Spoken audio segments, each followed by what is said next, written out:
नमस्कार मित्रों, गिनती से गणित में आपका स्वागत है। आज हम श्रेणी के पदों को कैसे जोड़ते हैं ये सीखेंगे, ठीक है ना। बहुत ही आसान तरीके से। देखिए, जैसे मान लीजिए कोई श्रेणी दी हुई है जिसमें ऐसे कह रहा है 1 + 2 + 3 + 4 4 और ले जाकर के 10 तक का, 1 से 10 तक के पदों का योग कहता है। तो हम लोग कैसे जोड़ते हैं? n × n + 1/2 लगाते हैं। क्या लगाते हैं? n × n + 1/2। हम ऐसा कुछ भी नहीं करेंगे। हम क्या करेंगे? हम गिनती से गणित करेंगे। औसत का एक नियम है, अगर श्रेणी है, या ध्यान दीजिएगा कि क्या होना चाहिए? श्रेणी। श्रेणी है यानी जैसे 2 है, 4 है, 6 है, 8 है, श्रेणी है। पदों में जो गैप है वो बराबर होना चाहिए। क्या होना चाहिए? श्रेणी का मतलब ये होता है पदों में गैप बराबर होना चाहिए। जैसे मान लीजिए 81 है, 84 है, 87 है, ये भी श्रेणी हो जाएगा क्योंकि 3 का गैप है। तो गैप होना चाहिए। यहाँ देखिए, पदों में 1 का गैप है तो ये श्रेणी है। तो जब श्रेणी के पदों का औसत निकालना हो, श्रेणी का औसत निकालना हो साहब ना, तो कुछ नहीं करना है। फर्स्ट प्लस लास्ट, पहिलका और अंतिम वाला जोड़ देते हैं और बटा 2 कर देते हैं, औसत निकल जाता है। क्या होता है? फर्स्ट प्लस लास्ट बाई 2 क्या हो जाता है? किसी श्रेणी में फर्स्ट प्लस लास्ट बाई 2 क्या हो जाएगा? औसत हो जाएगा। और जब मैं औसत निकाल लूँगा तो मुझे पता है कि योग क्या होता है? योग बराबर होता है औसत गुणे पदों की संख्या। यही हमारा 2 सूत्र काम करेगा, यानी कोई सूत्र ही नहीं है। पदों की संख्या क्या काम करेगा? औसत गुणे पदों की संख्या, ठीक है ना। तो इतना ही ध्यान देना है। औसत कैसे निकालेंगे? फर्स्ट प्लस लास्ट बाई 2 और उसमें पदों की संख्या से गुणा कर देंगे, योग आ जाएगा। ठीक है सर। कभी कभी तो आपके परीक्षा में प्रश्न इतना ही पूछता है कि औसत कितना है। तो अगर मान लीजिए 1 से 10 तक दिया हुआ है, इसका औसत पूछेगा तो मैं क्या करूँगा sir? First plus last by 2 कर दूँगा। तो फर्स्ट क्या है? 1, लास्ट क्या है? 10/2 यानी 11/2 यानी 5.5। इसका औसत क्या हो गया? 5.5। अगर कहता है कि योग बताइए तो योग क्या होगा साहब? औसत गुणे पदों की संख्या। ऐसे ही ना हम अपना हाई स्कूल इंटर का नंबर बताते हैं। तो देखिए यहाँ पद कितने हैं? 10 और औसत क्या है? 5.5 यानी हमारा उत्तर क्या हो गया? 55। तो हमारा एक ही सूत्र लगेगा मित्रों कि औसत बराबर फर्स्ट प्लस लास्ट बाई 2 और योग बराबर औसत गुणे संख्या। अब इतना ही हमें करना है। क्या करना है? अब देखिए, पहला प्रश्न कह रहा है 1 से 30 तक के पदों का योग क्या है? 1 से 30 तक के प्राकृतिक संख्याओं का योग क्या है? तो देखिए सर, औसत पहले निकाल लीजिए। औसत में कैसे निकालूंगा? First plus last by 2। मेरा औसत हो गया 31/2। काटने की भी ज़रूरत नहीं है। योग क्या होता है साहब? तो औसत गुणे पदों की संख्या हो जाता है। तो ये आपका हो गया साहब 31/2 और गुणे पद कितने हैं? 30। ये हो गया 15। अब आप अपना उत्तर निकालेंगे। 15 का नम 15 और 15 × 45 = 46। आपका उत्तर हो जाएगा 465। कुछ करने की ज़रूरत नहीं है, बस इतना ध्यान रखना है n × n + 1/2 इन सब सूत्रों की ज़रूरत नहीं है। फर्स्ट प्लस लास्ट बाई 2 से औसत निकल जाएगा और पदों की संख्या से गुणा कर देंगे तो क्या निकल जाएगा? योग निकल जाएगा। अगला पद देखते हैं, प्रथम 6 सम संख्याओं का योग। तो देखिए, सबसे छोटी सम संख्या क्या? 2, 4, 6, 8। तो सीधे सीधे 2 का नम 2, 2 छक्के 12। कौन सी है? 12। तो 2, 4, 6, 8, 10, 12 इनका योग। तो औसत क्या होगा साहब? औसत इनका कैसे निकालेंगे? First plus last by 2। तो ये औसत हो गया 7 और संख्या कितनी है इनकी? 6 हैं। तो योग क्या हो जाएगा? औसत गुणे संख्या। तो क्या हो जाएगा? 6 × 7 = 42। हमें कुछ करने की ज़रूरत नहीं है। अगर आप मैथ से लगाते, विधि से लगाते तो n × n + 1/2 करके सूत्र का प्रयोग करना पड़ता और कठिन हो जाता है। प्रथम 15 धन पूर्णांक संख्याओं का योग। तो पहला धन पूर्णांक 1 और अंतिम 15/2। ये आपका क्या निकल गया साहब? औसत। हमेशा याद रखना है औसत क्या होगा? First plus last by 2।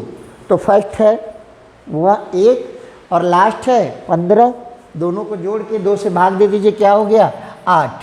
और संख्या क्या है पदों की तो दी हुई है, संख्या क्या है साहब 15, इसीलिए योग क्या हो जाएगा तो औसत गुणे संख्या, तो 15 गुणे 8, ये आपका क्या हो गया 120। बताइए, कोई इसमें मेहनत नहीं, आपको समझाने में 10 सेकंड लग जा रहा है, नहीं तो आप देखेंगे बस ये कहेंगे औसत फर्स्ट प्लस लास्ट बाई 2 और गुणे संख्या कर देंगे तो क्या हो जाएगा योग हो जाएगा। अगला देखते हैं। देखिए, अगर ये आप विधि से लगाते तो बहुत जटिल प्रक्रिया में आता।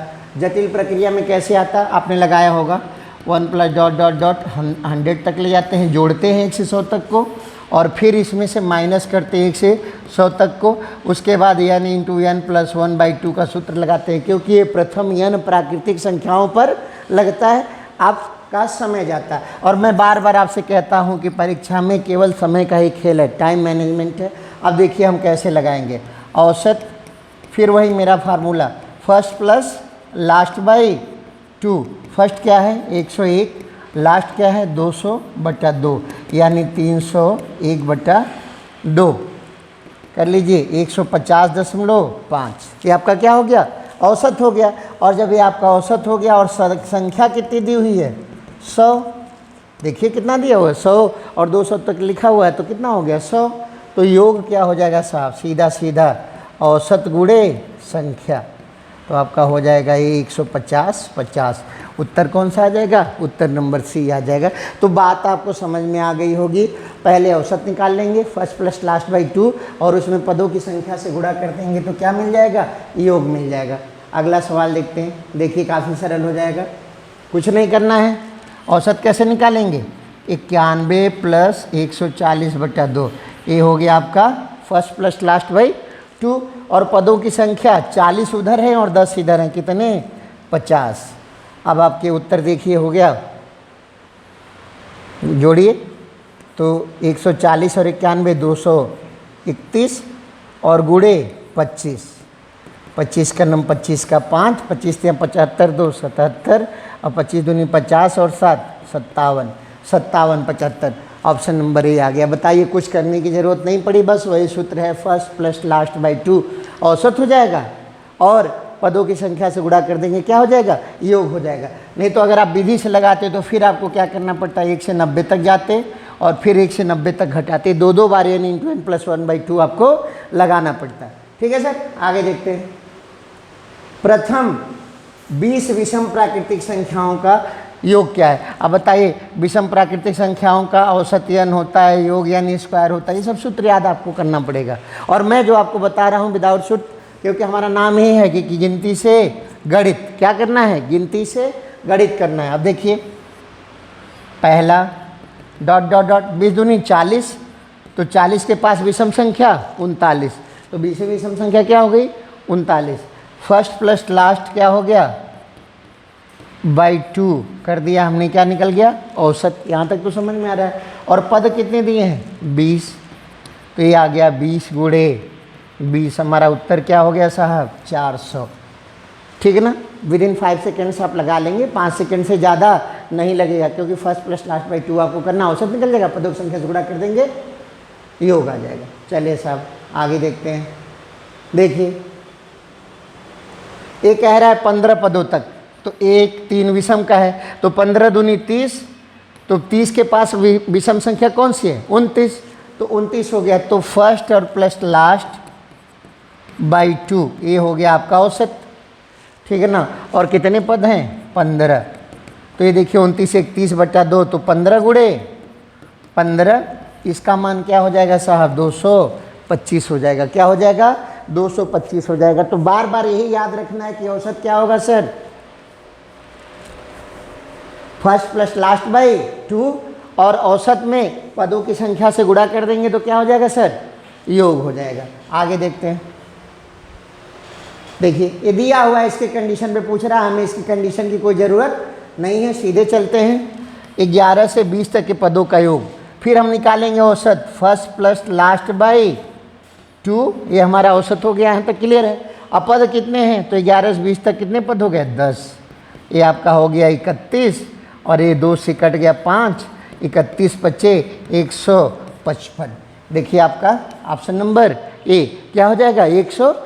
55 हो जाएगा। तो बार बार वही कह रहे हैं, इससे सरल सूत्र नहीं हो सकता, क्योंकि ये कोई सूत्र ही नहीं है। फर्स्ट प्लस लास्ट बाई 2 करेंगे तो औसत निकल जाएगा, और औसत में पदों की संख्या से गुणा कर देंगे तो क्या निकल जाएगा, योग निकल जाएगा। कई बार तो आपके पेपर में केवल यही पूछ देता है कि औसत कितना होता है। जैसे कह देता है प्रथम 50 सम संख्याओं का औसत बताइए। तो ये बताइए, पहली सम संख्या 2, तो 50वीं 100, तो पहली 2 और 50वीं सम संख्या 100, तो 2 और 100 फर्स्ट और लास्ट जोड़ दीजिए, 2 धन 100 और औसत निकाल दीजिए। क्या हो गया, 51। कहाँ कुछ करना है आपको, कुछ करने की ज़रूरत नहीं है, ठीक है ना। आगे देखते हैं, किसी सूत्र की ज़रूरत नहीं होगी। ये देखिए सबसे बड़ा सवाल है आपकी परीक्षा के लिए, 1 से 50 तक ले गया है, फिर से 49 से 1 तक ले गया है। तो 2 सीरीज कर लीजिए, 1 से 50 तक कर लीजिए पहले, तो फर्स्ट प्लस लास्ट बाई 2, ये आपका औसत हो गया गुणे 50, और प्लस 49 धन 1 बटा 2 गुणे 49, ठीक है ना। अब इसी को हमें क्या कर लेना है, हल कर लेना है। तो देखिए साहब, 51 गुणे 50 और धन 50 गुणे 49 बटा 2, ये क्या हो जाएगा आपका, 50 कॉमन कर लें तो 50 गुणे 50, ठीक है ना। अगर मैं 50 गुणे 100 बटा 2 हो जाएगा, यानी 50 गुणे 50, यानी आपका उत्तर क्या हो जाएगा, 2500। क्या हो जाएगा, 2500। कुछ नहीं करना है आपको, 2 टुकड़े में कर लिया, फर्स्ट प्लस लास्ट बाई 2 करके जोड़ लिया, समझ में आ गया होगा कौन सा उत्तर होगा, 2500 होगा। चलिए साहब आगे देखते हैं, इसका उत्तर देखिए। फिर वही कहानी, औसत कैसे निकालेंगे, फर्स्ट क्या है 51, लास्ट क्या है 100 बटा 2, ठीक है ना, और पदों की संख्या क्या है 50, ठीक है ना। अब निकाल लीजिए, 151 गुणे 50 बटा 2, ठीक है ना, 2 से काट दीजिए, 25 हो गया, 25 का नम 25, 25 25 125 और 2 127, और 25 का नम 25 और 12 37, तो उत्तर आपका क्या हो जाएगा 3775। उत्तर क्या हो जाएगा सर, 3775 हो जाएगा, ठीक है ना। मेरी समझ में आसानी से समझ में आ गया होगा। इस तरह का कोई प्रश्न आएगा तो अब गलती नहीं होगी। आगे देखते हैं, देखिए प्रश्न को ऐसे भी घुमा दे तो भी कोई मतलब नहीं है। कह रहा है 3 से गुणा करने पर बनी 100 और 200 के बीच की सभी प्राकृतिक संख्याओं का योग क्या होगा। तो ये बताइए, 3 का पहाड़ा पड़ते 33 या 99, तो 102, 34 या 102 ये कटता है। और आगे जाते हैं, यहाँ पहाड़ा पढ़िए, 3 छक्के 18, ठीक है ना, 3 छक्के 18, 3 छक्के 18, यानी 3 छक्के 18, 3 छक्के 18 19, 198, क्या है 198। तो फर्स्ट प्लस लास्ट हो गया 102 धन 198 बटा 2, इनका औसत निकल गया। 3 से कटने वाली संख्याएं देखनी थी हमें, और कितनी संख्याएं कटती हैं 100 तक, तो 33। अभी देख लीजिए, 102 और 198 300 हो जाएगा, 300 गुणे 33 बटा 2, अब करके देखिए 6600, 9900 और बटा 2, तो क्या हो जाएगा 4950 हो जाएगा। क्या हो जाएगा 4950। कैसे भी देगा, फर्स्ट प्लस लास्ट बाई 2, औसत और पदों की संख्या से गुणा कर देंगे, क्या हो जाएगा आपका उत्तर आ जाएगा। आगे देखते हैं सर, 7 क्रमागत विषम पूर्ण संख्याओं का योगफल 133 है, तो न्यूनतम विषम पूर्णांक संख्या जानते कैसे निकालते हैं, पहले इसे भाग दीजिए, 7 से भाग दीजिए, इसे कटना चाहिए, 7 का नम 7, 6 बचा, 7 9 63, तो 19 आ गया। अब कह रहा है 7 क्रमागत विषम पूर्णांक संख्या है, तो अगर ये 19 आ गया तो इसके 3 पहले होंगे और 3 बाद में होंगी। तो 19 के पहले छोटा वाला पूछ रहा है, 19 से पहले 3 17 15 13, तो सबसे छोटा क्या हो गया साहब 13।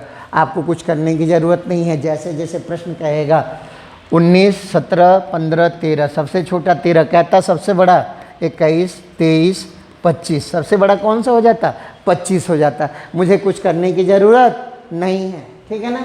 आगे देखते हैं, यदि 7 क्रमिक समपूर्णांकों का योग 180 है, 140 है सॉरी, तो सबसे बड़ा समपूर्णांक क्या होगा? समपूर्णांक है, 7 से भाग दीजिए, 7 दूनी 14, 20 आ गया।